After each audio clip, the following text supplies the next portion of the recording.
ഞാൻ ചില കൺവെൻഷനൊക്കെ പോകുമ്പോൾ ഞാനൊക്കെ ദൈവമേ, ചില യൂറോപ്യൻ രാജ്യങ്ങളോ അല്ലെങ്കിൽ വിദേശ രാജ്യങ്ങളൊക്കെ ചില സ്ഥലങ്ങൾ പോകുമ്പോൾ ചെന്നിറങ്ങുമ്പോൾ ഞാൻ പറയും, എന്തിനാ ദൈവമേ ഇവിടേക്ക് എന്നെ കൊണ്ടുവന്നു? അടുത്ത് ഞാൻ ഒരു യാത്രയാണ്, കഷ്ടപ്പെട്ട് ഇവിടെ ആർക്കും എങ്ങനെയാവോ അറിയത്തില്ല എന്നൊക്കെ പ്രാർത്ഥിച്ചുകൊണ്ട് വരും. പക്ഷെ അവിടെ ചെന്ന് കഴിയുമ്പോഴല്ലോ ദൈവം പറയും, ഇങ്ങനെ ദാനിയേൽ പ്രവാചകൻ ഇങ്ങനെ കുഴി കിടക്കുന്ന സത്യദൈവത്തെ ആരാധിക്കുന്ന ഒരുത്തൻ അവിടെ കാണും. അവൻ ബന്ധനത്തിൽ കിടക്കുകയായിരിക്കും.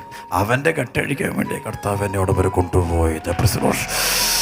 അവൻ്റെ കെട്ടഴിച്ചിട്ട് കയറുമ്പോൾ അവൻ സത്യദൈവത്തെ ആരാധിക്കുന്നവരുടെ കെട്ട് എനിക്ക് അടിക്കാൻ പറ്റുള്ളൂ, അനുവാദമുള്ളൂ.